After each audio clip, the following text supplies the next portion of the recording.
The transport shuttle descended through the shimmering energy field surrounding Vexara Prime's orbital station, and Danny Morrison pressed his nose against the window like an excited child. Below him, the massive diplomatic hub sprawled across space, its silver corridors twisting in elegant spirals that connected hundreds of meeting chambers. Somewhere down there, representatives from 40 different species were waiting to meet Earth's newest ambassador. Danny smoothed down his simple gray suit and checked his datapad one more time. His hands trembled slightly, not from fear, but from excitement. After 12 years studying alien plant biology in labs back home, he was finally going to see living specimens from across the galaxy. The diplomatic assignment was just a bonus. The shuttle docked with a gentle thud, but Danny grabbed his single travel bag, filled mostly with seed samples and botanical reference materials, and stepped into the arrivals bay. The air tasted different here, processed and recycled through systems designed to accommodate dozens of atmospheric preferences at once. It made his nose itch. A tall, thin alien with blue skin and 4 arms approached him. "Ambassador Morrison, I am Click 7th, Station Administrator. Welcome to Vexara Prime." "Just Danny, please," he said, offering his hand. Click 7th looked at it curiously before tapping it with one finger. "I'm really not much of an ambassador. I'm just here to talk about plants and maybe learn a thing or two." Click 7th's translator made a sound that might have been amusement. "The Kryn delegation is waiting in the ceremonial hall. They are, shall we say, eager to meet you." The walk through the station revealed wonders at every turn. Aliens of every shape and size moved through the corridors. Some floated, some slithered. Some walked on legs ranging from 2 to 8. Danny wanted to stop and stare at everything, but Click 7th kept a brisk pace. They entered a massive chamber where a long table had been set with foods from a dozen worlds. At the far end sat 7 figures that made Danny stop in his tracks. The Kryn were impressive, standing nearly 8 feet tall with scaled skin the color of bronze. Their faces were angular and fierce, with rows of sharp teeth visible even when their mouths were closed. Muscles rippled under their armor as they turned to watch him enter. The largest one stood, his eyes narrowing as he studied Danny. "This is the human representative? This small thing?" Danny smiled and walked forward, extending his hand again. "Danny Morrison, it's an honor to meet you, War Commander Thexus. I've read so much about Kryn culture." Thexus looked at Danny's hand as if it might bite him. "We expected Earth to send warriors, or at least someone who looks like they could survive a strong wind." Several of the other Kryn made barking sounds that the translator rendered as laughter. Danny kept smiling and lowered his hand. "I'm a botanist, actually. I study plants. Earth thought cultural exchange should start with something we can all appreciate. Everyone needs to eat, right?" "Warriors eat meat," growled a scarred Kryn to Thexus's left. His name badge identified him as Voldak. "What do you eat, little human? Grass?" "Mostly vegetables, fruits, grains," Danny said cheerfully, thus moving to take his seat. "Though I do enjoy a good mushroom stew. Do you have mushrooms on your homeworld? Fungi are fascinating organisms because they're neither plant nor animal." The Kryn exchanged glances that clearly said they thought Danny was insane. Thexus gestured at the table. "We have prepared a feast. Surely you will eat properly with us." Danny looked at the spread. Most of it was meat, some of it still moving. His stomach turned slightly, but he kept his expression pleasant. "That's very kind, but I'll stick with these." He pointed at a bowl of what looked like purple grain and some orange vegetable chunks. "These look wonderful. Are they native to Vexara?" "You refuse our hospitality?" Voldak leaned forward, his teeth showing more clearly. "Not at all. I'm accepting what works for my biology. Humans are adaptable eaters, but I personally chose not to eat meat years ago. It's a choice, not an insult."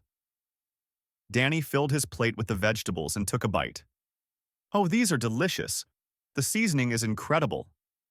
Thexus sat down slowly, still watching Danny with an expression somewhere between confusion and contempt. "On our world, those who eat only plants are prey animals. They exist to feed the strong." "Interesting evolutionary path," Danny said between bites. "On Earth, some of our strongest animals were herbivores.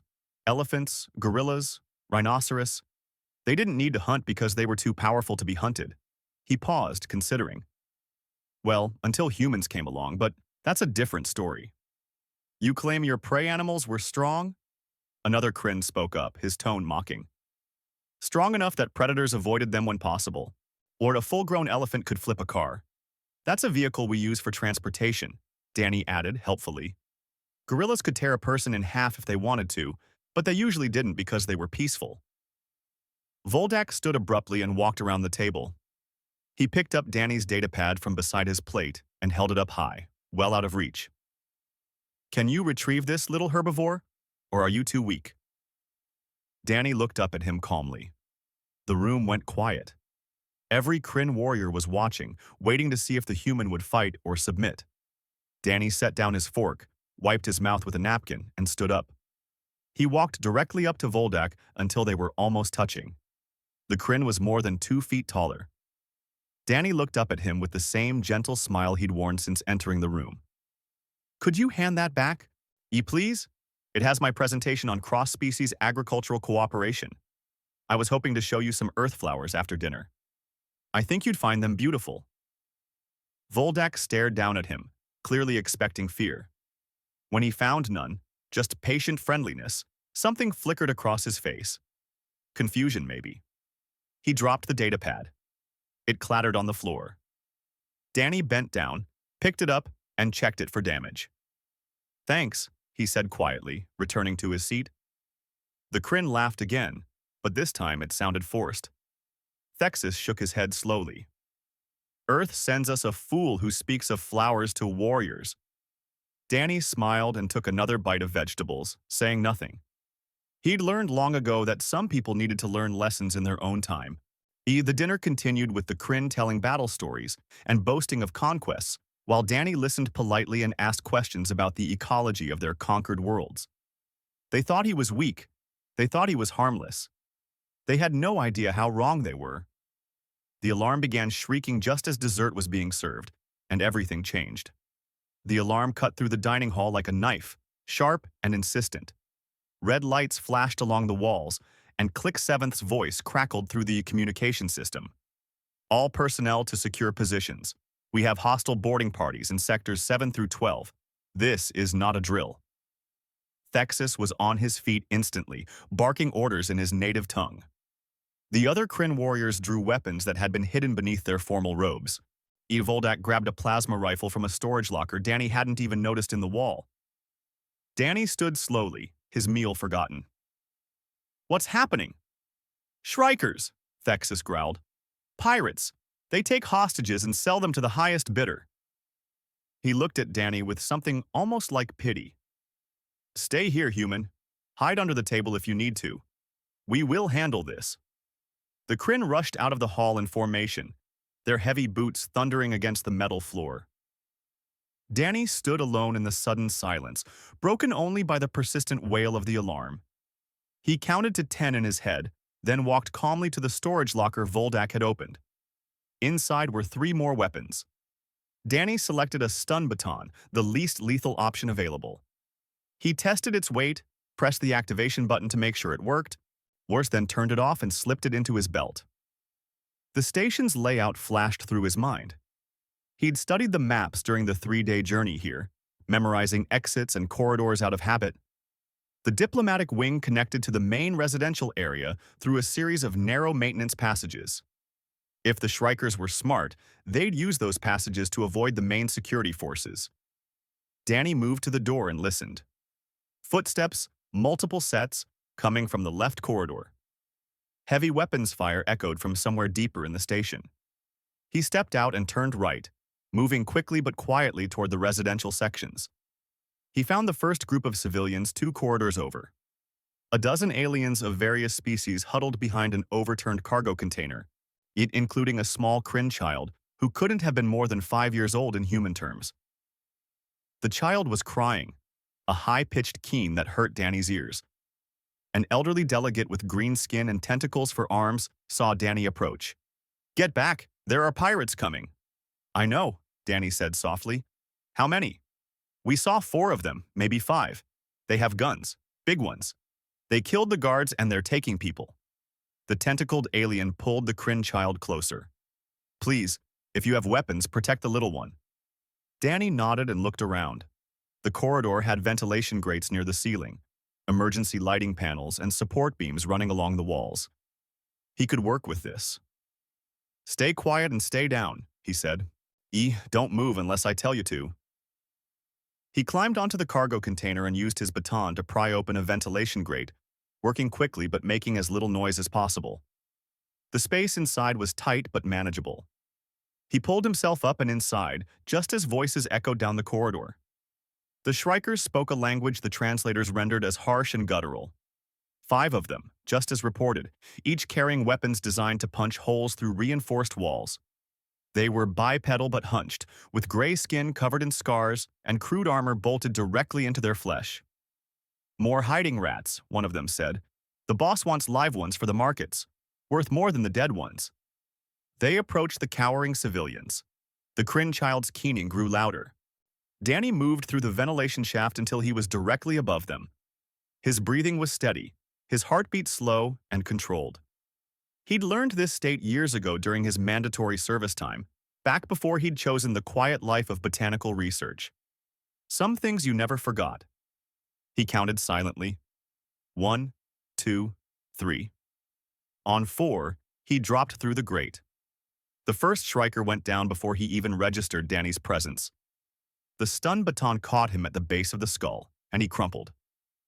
Danny rolled, came up beside the second pirate, and struck him in the nerve cluster at his shoulder. The alien's gun clattered to the floor. The remaining 3 spun around, trying to track this sudden threat.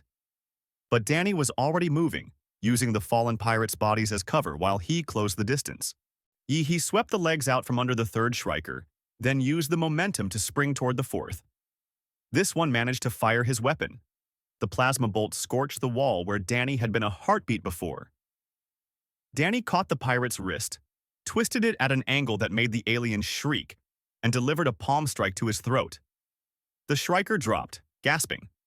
The 5th pirate backed away, his weapon swinging wildly. What are you? What kind of creature are you? Danny picked up one of the fallen plasma rifles and pointed it at the pirate, his hands perfectly steady. I'm the botanist. Drop your weapon. The Shrieker looked into Danny's eyes and saw something there that made him drop his gun immediately. His hands went up in surrender. Face down on the floor, Danny said quietly, or hands behind your head. The pirate obeyed without argument. Danny turned to the civilians. Is anyone hurt? They stared at him in shocked silence. The tentacled alien finally spoke. You moved like, how did you do that? Training, Danny said simply. He gathered up the pirates' weapons and disabled them. Stay here. More help will come soon. The Kryn child had stopped crying and was now watching Danny with wide, curious eyes. Danny smiled at the child gently. It's okay now. You're safe. Then he heard more footsteps, more voices. The station schematic played in his head. The main pirate force would be trying to reach the command center to take control of station systems. They'd use the central corridor because it was fastest, but they'd leave groups behind to secure their escape route. He needed to move. Danny climbed back into the ventilation system, taking one of the plasma rifles with him. As he crawled through the narrow space, he accessed the station's communication network through his datapad. Click 7th. This is Danny Morrison. I'm in the ventilation system between sectors 9 and 10. I've neutralized 5 hostiles in corridor C17. Civilians are secure there but need medical attention and guard support. Click 7th's voice came back filled with static and surprise. Ambassador Morrison, you should evacuate to the safe rooms immediately. Negative. I'm tracking the main hostile force. How many Kryn warriors are still active? There was a pause. War Commander Thexus and 3 of his squad are pinned down near the docking bays. We've lost contact with Voldak's team. Danny checked his datapad's tracking display. Yet 12 heat signatures moving in formation toward the command center. Another 8 scattered through the residential wings, probably securing hostages. Understood. I'm going after the main group. Ambassador, you're a botanist, not a soldier. Danny paused in the ventilation shaft. remembering the feel of combat training that was supposed to be behind him, remembering the skills he'd hoped never to use again. "Today, I'm both," he said quietly, and cut the communication. He moved through the darkness like water, silent and patient. Somewhere ahead, the pirates were about to learn an important lesson about humanity. They were about to learn that sometimes the most dangerous predators are the ones that choose not to hunt, until they have to. Danny moved through the ventilation shafts with practiced ease, his body remembering skills his mind had tried to forget. Below him, the station hummed with chaos. Weapon fire echoed through corridors, civilians screamed, and the pirates shouted commands to each other in their harsh language.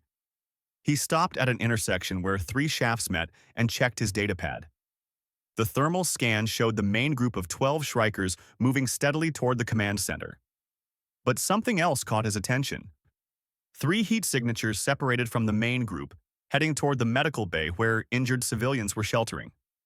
Danny made a choice. He couldn't stop the main group alone, not yet. But he could protect the vulnerable. He dropped down through a maintenance hatch into a darkened corridor. The emergency lights cast everything in red shadows. Now Danny pressed himself against the wall and waited, listening. Footsteps approached, heavy and careless. The pirates thought they controlled the station now. They thought no one would challenge them. The first Shriker rounded the corner and Danny struck fast, the stun baton connecting with the side of his head. The pirate fell without a sound. Danny caught the body and lowered it quietly to the floor. "Rek, you there?" a voice called from around the corner. "Rek, answer me." Danny didn't respond. He picked up a piece of debris and tossed it down the opposite corridor. It clattered loudly against the metal floor. 2 pirates came around the corner together, weapons raised, moving toward the sound. Danny let them pass, then stepped out behind them. "Looking for someone?" he asked. They spun around, but Danny was already moving. He swept the legs out from under the first one and delivered a precise strike to the second one's weapon hand. The gun went flying. A follow-up strike to the nerve cluster, and the pirate dropped. The first pirate tried to get up, fumbling for his weapon. Danny kicked it away and pointed his own rifle at the pirate's head. "Don't move, don't speak, just lie still and maybe you'll survive this." The pirate looked up at Danny's face, and whatever he saw there made him go completely still. Danny disabled their weapons and continued toward the command center. He accessed the station's communication system again, this time routing through a secure channel. "Thexus, this is Danny. What's your position?" Static crackled. Then the Kryn commander's voice came through, strained with effort.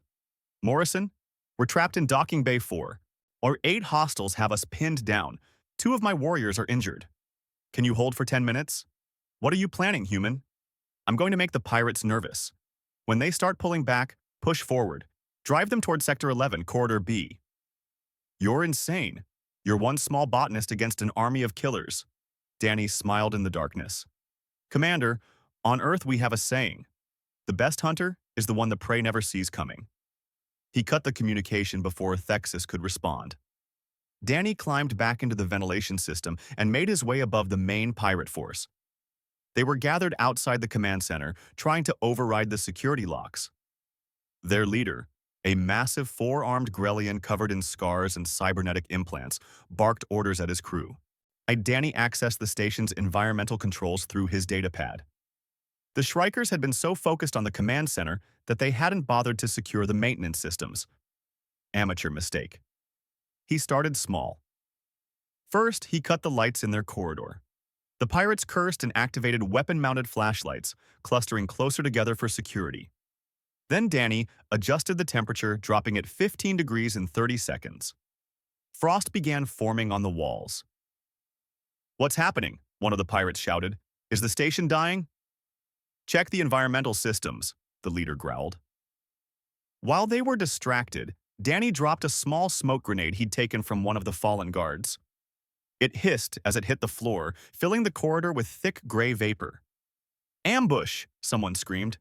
The pirates opened fire randomly into the smoke, their plasma bolts scorching walls and ceiling. Danny was already 3 corridors away, watching through security cameras on his datapad. He accessed the communication system again, but this time he broadcast on the pirates' own frequency. His voice came through every one of their helmet speakers. "You're making mistakes," he said calmly. "You split your forces too much. You didn't secure the maintenance systems. You didn't post lookouts at key intersections. You assumed no one would fight back." "Who is this?" the Grellian leader demanded. "Your tactical errors have cost you 11 soldiers so far. They're unconscious in corridors C-17, D-8, and F-4. You're down to 12 active combatants, and the station's security forces are regrouping." Danny paused. You should leave while you still can. We'll find you and tear you apart, whoever you are." "You're welcome to try. I'll be waiting in Sector 11, Corridor B. But I should warn you, I grew up on a planet where my ancestors hunted animals much bigger and faster than themselves. We didn't have claws or fangs or armor plating. We just had patience, intelligence, and the ability to run prey to exhaustion over days if necessary. We're very good at hunting."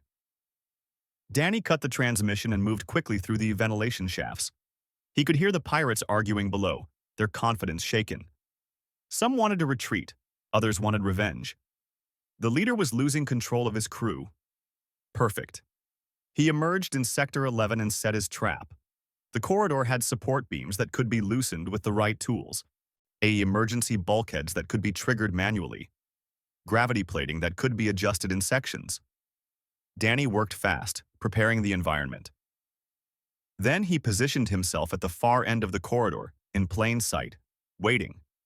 The pirates came as he knew they would, 8 of them, including the Grellian leader. They'd left 4 behind to guard their ship. Another tactical error. They saw Danny standing alone, a small human in a simple gray suit holding a plasma rifle. They raised their weapons. "You chose the wrong species to threaten," the Grellian said, his 4 arms flexing. "Humans are weak, soft. You have no natural weapons." Danny set his rifle down on the floor and stepped away from it. The pirates looked confused. "You're right," Danny said. "We don't have claws or fangs. We're not the biggest or the strongest. But my ancestors looked at every other predator on our planet and decided we were going to be at the top anyway. Do you know how we did it?" He touched his datapad. The gravity plating in the corridor's center section deactivated. 3 pirates suddenly floated helplessly, unable to control their movement. Danny triggered the emergency bulkhead, splitting the group in half. 4 pirates on his side, 4 on the other. "We changed the environment to suit us," Danny continued, moving smoothly in the normal gravity while the pirates struggled. "We turned everything into a tool." He loosened the support beam he'd prepared. It swung down, knocking 2 floating pirates into the wall where they hit hard and went still. The remaining pirate in zero gravity fired his weapon, but without stable footing, the recoil sent him spinning. Danny caught the spinning pirate's weapon as it tumbled past, disabled it, and tossed it aside. On the other side of the bulkhead, the 4 remaining pirates were trying to override the door. Danny restored gravity in the center section. The unconscious pirates dropped to the floor with heavy thuds. "We learned to predict behavior," Danny said, speaking into his communicator so the pirates on the other side could hear. "To plan 20 steps ahead. To make our enemies do exactly what we wanted them to do." The bulkhead opened suddenly. The pirates rushed through, weapons ready. But Danny wasn't where they expected. He'd climbed onto the support beams near the ceiling. He dropped down behind them as they passed underneath. "And most importantly," he said softly, "we learned that the scariest thing about a predator isn't how it kills. It's that you never know it's hunting you until it's too late." The fight was over in seconds. Danny moved with quiet efficiency, each strike calculated, each movement precise. He didn't hurt them more than necessary. He simply removed them from the equation. The Grellian leader was the last one standing. All 4 of his arms held weapons, all pointing at Danny. "You're still just one soft human," he snarled. Danny looked at him calmly. "I've already mapped every escape route you might try. I know you're left-handed in your upper arms, which means you'll favor shooting from that side. Your right leg has an old injury based on how you're standing. You're breathing hard, which means your species has poor endurance. And your crew is unconscious because you trained them to follow orders, not to think." He took a step forward. "Now you can shoot me. Maybe you'll even hit me. But I've already won. Station security is 3 minutes away. The Kryn warriors just broke through your rear guard. And even if you escape, I'll remember your ship's signature. Humans are very good at holding grudges. The Grellian's weapons wavered. Or, Danny said quietly, you can put down your guns right now and surrender. Your crew will live. You'll face justice instead of execution. And maybe, eventually, you'll get to tell the story of the day you learned not to underestimate humans. The leader's 4 arms slowly lowered. His weapons clattered to the floor. What are you? He whispered. Danny picked up the guns and moved them out of reach. I'm a botanist who really wanted to talk about flowers. You ruined my dinner. Footsteps thundered down the corridor. Unthexus and his warriors appeared, weapons ready, and stopped dead at the sight before them. 8 unconscious pirates, a 4-armed Grellian on his knees, and Danny Morrison, standing calmly in the middle of it all. Voldak arrived moments later, staring in disbelief. Thexus walked slowly forward, his eyes moving from the defeated pirates to Danny and back again. What are you really? He asked. Danny smiled tiredly. Right now? I'm someone who really needs to sit down. Is dinner still available? The station's medical bay smelled of disinfectant and strange alien medicines. Danny sat on an examination table while a medical drone scanned him for injuries. His gray suit was torn in 3 places and covered in dust from the ventilation shafts, but he was otherwise unharmed. Thexus stood in the doorway, watching him with an expression Danny couldn't quite read. The Kryn commander had been silent for the past 20 minutes, ever since station security had taken the Shrieker pirates into custody. The scan is complete, the medical drone announced in its flat mechanical voice. Minor bruising on the left shoulder. Elevated stress hormones consistent with recent combat. No serious injuries detected. You are cleared for release. Thank you, Danny said, sliding off the table. His legs felt heavy, the adrenaline finally wearing off. He'd forgotten how exhausted combat made him, even when you won. Thexus stepped aside to let him pass, then followed him into the corridor. The station was slowly returning to normal. Repair crews worked on damaged sections, and civilians were being escorted back to their quarters. The Kryn child Danny had protected earlier waved at him from down the hall, clutching a parent's hand. Danny waved back with a tired smile. We need to talk, Thexus said. I figured we would. They walked together toward the observation deck, a quiet space with massive windows looking out at the stars. Voldak was already there, along with 2 other Kryn warriors. They all turned when Danny entered, their expressions a mixture of confusion and something that might have been respect. Thexus gestured for Danny to sit. Explain yourself, human. At dinner, you were a meek plant scholar who wouldn't even eat meat. Hours later, you single-handedly defeated a pirate force that had our warriors pinned down. Which one is the real you? Danny sank into a chair and looked out at the stars. How did you explain something that most humans struggled to understand about themselves? Both, he said finally. They're both real. Voldak leaned forward. That makes no sense. You're either a warrior or you're not. On your world, maybe. On mine, it's more complicated. Danny rubbed his tired eyes. Humans evolved from prey animals, did you know that? Millions of years ago, our ancestors were small creatures that spent most of their time running from things with bigger teeth. We should have stayed that way, hiding and running and hoping not to get eaten. But you didn't, Thexus said. No, we didn't. Danny stood and walked to the window. We learned to make tools, to communicate in complex ways, to work together in groups. And slowly, over thousands of generations, we went from being hunted to being hunters. While we became Earth's apex predator, not because we were strong or fast, but because we were smart and stubborn, and we refused to give up. He turned back to face them. But here's the thing. We never stopped being those scared prey animals. That part is still inside us. We still feel fear. We still want to run from danger. We still prefer peace over conflict. We just learn to control it when we need to. One of the other Kryn warriors spoke up. So you can switch between prey and predator at will? It's not quite that simple. It's more like we're always both. Always aware that we could be victims or victimizers depending on the situation. It makes us cautious, empathetic. We know what it feels like to be afraid because our ancestors were afraid for millions of years. but we also know what it takes to survive. Thexus stood and walked to stand beside Danny at the window. At dinner, when Voldak challenged you, you showed no aggression, no dominance display. We thought you were weak. I wasn't weak. I was choosing not to fight over something that didn't matter. Danny looked at his reflection in the glass. Fighting should be the last option, not the first. That's something humans learned the hard way, through thousands of years of wars that destroyed cities and killed millions. We learned that just because you can hurt someone doesn't mean you should.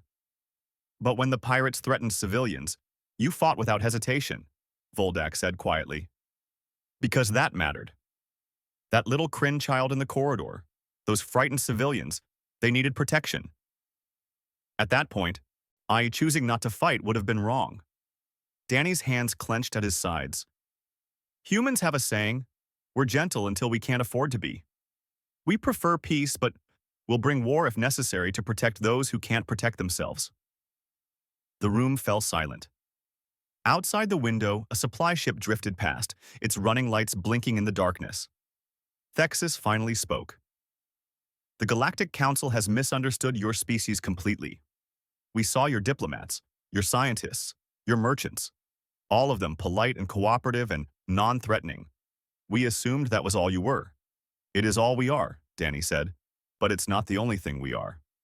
Show me, Thexus demanded suddenly. Show me your Earth. Show me what made you this way.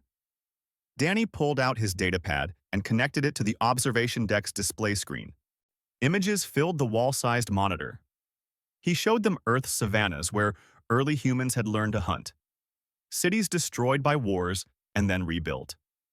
Hospitals where humans saved lives with the same dedication they once used to take them. Museums filled with art created during humanity's darkest hours. He showed them footage of human soldiers on peacekeeping missions, protecting refugees from warlords. Then footage of those same soldiers back home, playing with their children, gentle and laughing. This is humanity, Danny said. We create beautiful music and devastating weapons. We write poetry and wage wars. We're capable of incredible cruelty and remarkable compassion, sometimes on the same day, sometimes from the same person. He pulled up a video of Earth's wildlife. We drove species to extinction through carelessness, then spent billions to save other species from extinction. We're walking contradictions. We always have been. Voldak was staring at the screen with wide eyes. Your species frightens me, Danny Morrison. Not because of your capacity for violence, because I can't predict what you'll do. Good, Danny said softly. Fear based on understanding is healthy. It's the fear based on ignorance that causes problems. Thexus turned off the display. There's something else. Click. Seventh discovered that the Shrieker attack may have been targeting you specifically. Someone wanted to test Earth's representatives, or eliminate them. Danny felt ice form in his stomach. Who? We don't know yet, but someone on the Galactic Council is very interested in what happens when humans are pushed into corners. Thexus handed Danny a small data chip. This arrived for you an hour ago, encrypted and anonymous. Danny inserted the chip into his datapad. A message appeared in simple text. We know what you are. The galaxy isn't ready. Leave now or prove us right. Danny read it twice, then looked up at Thexus. Someone on the council is afraid of us, afraid enough to hire pirates to attack a diplomatic station. What will you do? Danny thought about the easy choice. Pack his bags, go home, tend his gardens, and forget about galactic politics. Go back to being just a botanist. But he also thought about the Kryn child in the corridor, about the civilians who'd been terrified, about the message's threat that proved someone thought humanity needed to be controlled or eliminated. I'm going to request a full council assembly, Danny said. I'm going to tell them the truth about humanity, or all of it. The good, the bad, and the complicated parts in between. Voldak made a sound of surprise. You're going to tell them you're dangerous? That seems unwise. Hiding what we are is what's causing the problem. They only see one side of us and they're filling in the blanks with their own fears. Danny pocketed the data chip. It's time they understood that humans aren't trying to hide our nature. We're trying to control it. There's a difference. Thexus studied him for a long moment. If you do this, Some species will vote to quarantine Earth. They'll want to keep you contained out of fear. Maybe, but at least it will be an informed fear based on facts, not an ignorant fear based on assumptions. Danny managed a tired smile. Besides, I'm a botanist. I believe in growth. Sometimes that means growing through uncomfortable truths. The Kryn commander extended his hand in the human gesture Danny had tried to teach him at dinner. Then the Kryn Empire will stand with you when you address the council. You protected our young. You fought with honor. Whatever else you are, you're not our enemy. Danny shook his hand, grateful for the support. Thank you, Commander. As Thexus and his warriors left, Danny remained at the window, looking out at the vast galaxy spread before him. Somewhere out there, someone was afraid of what humanity might become. Maybe they were right to be afraid. Or maybe they just needed to understand that the most dangerous thing about humans wasn't their capacity for violence. It was their capacity to choose when to use it and when to show mercy. And humanity had chosen mercy far more often than the galaxy realized. The Galactic Council chamber was a massive amphitheater, carved from a single piece of crystalline rock. Delegates from 40 species sat in curved rows that rose toward a domed ceiling painted with star maps. Danny stood at the center podium, feeling very small and very human under the gaze of hundreds of alien eyes. Click 7th had spent 3 days helping him prepare for this moment. The station administrator had also been quietly investigating the encrypted message, tracing financial records and communication logs. What they'd found was disturbing. A coalition of 7 species, led by the Vex Collective, had been secretly gathering intelligence on human military capabilities. They'd hired the Shrieker pirates to test how a human would respond under pressure. When the attack on the station hadn't been about hostages or ransom, it had been a laboratory experiment with Danny as the test subject. And he'd shown them exactly what they feared.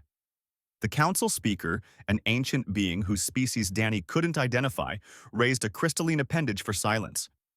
Ambassador Morrison has requested this emergency session. The floor is his. Danny took a breath and began. 3 days ago, pirates attacked this station. Civilians were threatened. People died. In response, I did what I was trained to do. I fought back. He paused. And now some of you are terrified of what that means. Murmurs rippled through the chamber. The Vex delegate, a creature with multiple eye stalks and chitinous armor, leaned forward. You single-handedly defeated trained combat specialists. You moved like a predator, thought like a tactician, and showed no mercy. This is not the behavior of the peaceful species Earth claims to be. You're right, Danny said, and the murmurs grew louder. Humans aren't purely peaceful. We never claimed to be. What we claimed is that we prefer peace and will work for it. But preference isn't the same as capability. He activated his datapad, and images appeared on screens throughout the chamber. This is Earth's history. I'm not going to hide it from you or pretend it's prettier than it is. The images showed wars, ancient battles with swords and spears, medieval sieges, world wars with bombs and tanks, cities reduced to rubble, the mushroom clouds of nuclear weapons. For thousands of years, humans fought each other. We created weapons specifically designed to kill other humans as efficiently as possible. We studied the art of war like some species study mathematics. We got very, very good at hurting each other. A delegate from the peaceful Quillan species made a sound of distress. Then the Vex are correct. Humanity is a threat. Let me finish, Danny said firmly, because that's only half the story. New images appeared. Humans forming the first United Nations. Peace treaties being signed. Nuclear weapons being dismantled. Soldiers returning home and refusing to fight in unjust wars. We also got tired of war. We looked at the destruction we'd caused and decided we didn't want to be that anymore. We created international laws about warfare. We established rules about protecting civilians and treating prisoners humanely. We built institutions dedicated entirely to preventing conflicts before they started. He showed them images of human peacekeepers protecting refugee camps, doctors treating wounded people regardless of which side they fought for, soldiers building schools and hospitals in war-torn regions. We learned something important. Being good at violence doesn't mean you have to use it. Having the capacity to hurt doesn't mean you must hurt. Humans chose to evolve beyond our violent past while still maintaining the ability to defend ourselves when necessary. The Vex delegate's eye stalks twisted in agitation. Pretty words. But we've seen your military forces, your weapons, your ships designed for war. You prepare for violence even while preaching peace. Yes, Danny agreed. Because we learned another important lesson. On choosing peace doesn't mean being helpless. It means being strong enough to protect peace when others threaten it. Thexus stood in the cringe section of the chamber. I wish to speak. The council speaker nodded permission. 3 days ago, I thought humans were weak prey animals unworthy of respect, Thexus said. I was wrong. Ambassador Morrison protected our young. He fought with honor and restraint. He could have killed the pirates but chose to disable them instead. He showed mercy to enemies who would have shown him none. The Kryn commander looked directly at the Vex delegate. This is not the behavior of a mindless predator. This is the behavior of a warrior who has mastered himself. Other delegates began to speak. Some supported Danny's position. Others demanded that Earth be quarantined. The debate raged for over an hour. Finally, Click 7th stood. I have evidence to present. The chamber fell silent. Click 7th transmitted files to every delegate's display. The Shrieker attack was not random. It was commissioned by members of this council specifically to test human responses to violence. They wanted to prove humans were dangerous. They hired pirates, risked civilian lives, and violated every principle this council stands for. Shock rippled through the chamber.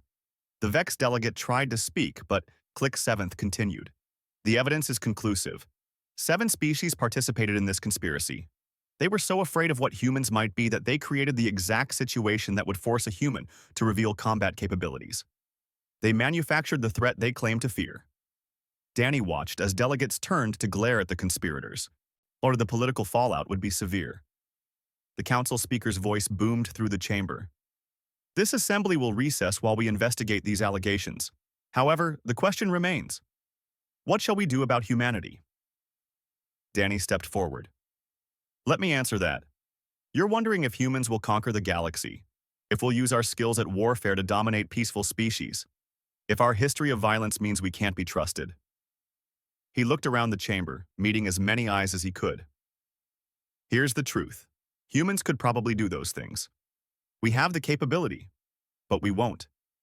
Do you know why? Tell us, the council speaker said. Because we've already been the conquerors. We've already tried domination and empire building. We spent thousands of years conquering each other, and we know exactly how that story ends. And with resentment, rebellion, and the eventual collapse of everything you tried to build. Danny pulled up one final image. Earth as seen from space, blue and green and beautiful. We learned that cooperation creates more value than conquest. That diversity makes us stronger than uniformity. That protecting the weak is more honorable than exploiting them. These aren't just pretty ideals we're pretending to believe. They're lessons written in blood and ash across our entire history. He turned off the display. So yes, humans are capable of violence. Yes, we have skills that frighten you. But we also have something more important. We have the wisdom to know when not to use those skills. We have empathy for the vulnerable because we remember being vulnerable. And we have a choice about what kind of species we want to be. The chamber was silent. The galaxy isn't ready for humans, Danny continued. Maybe. But humans have been ready for the galaxy since we first looked up at the stars and wondered what else was out there. We came here hoping to learn, to share, to grow together. The Shrieker attack didn't change that. Your fear doesn't change that. We're still the same species we were before. We're just being honest about all aspects of who we are. The council speaker deliberated with other senior members. Finally, they reached a decision. The Galactic Council will continue Earth's membership. However, human military capabilities will be monitored and reviewed annually. Ambassador Morrison will remain as Earth's representative, provided he submits to regular diplomatic evaluations. It wasn't perfect, but it was fair. Danny nodded his acceptance. As the assembly dispersed, delegates approached him. Some offered congratulations. Others promised cooperation. A few still looked afraid, but it was a different kind of fear now. not the fear of the unknown, but the healthy respect one predator gives another. Voldak found Danny in the corridor outside. You spoke well, botanist. Thanks, though I'd still rather be talking about plants. Perhaps you can. I've been thinking about your earth flowers.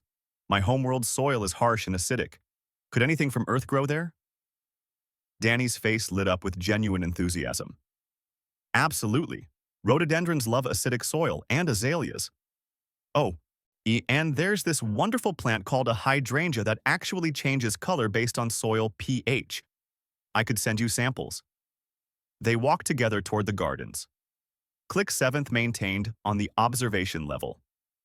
As they discussed root systems and nutrient requirements, Danny felt the weight of the past few days beginning to lift. He was still a botanist. He always would be. But now the galaxy knew that humans could be warriors when necessary, gardeners when possible, and wise enough to know the difference. And maybe that was the most important lesson of all. 3 months later, Danny received a package from the Kryn homeworld. Inside were photos of purple and blue hydrangeas blooming in harsh volcanic soil, their roots adapted to an alien world, but their beauty unchanged. Voldak had included a note written in careful English. Thank you for teaching us that the most dangerous thing isn't the predator within. It's forgetting that predators can also be gardeners. Danny smiled and added the photo to his collection. Somewhere in the galaxy, human flowers were growing in alien soil. It seemed like a good metaphor for everything humanity was trying to accomplish out here among the stars.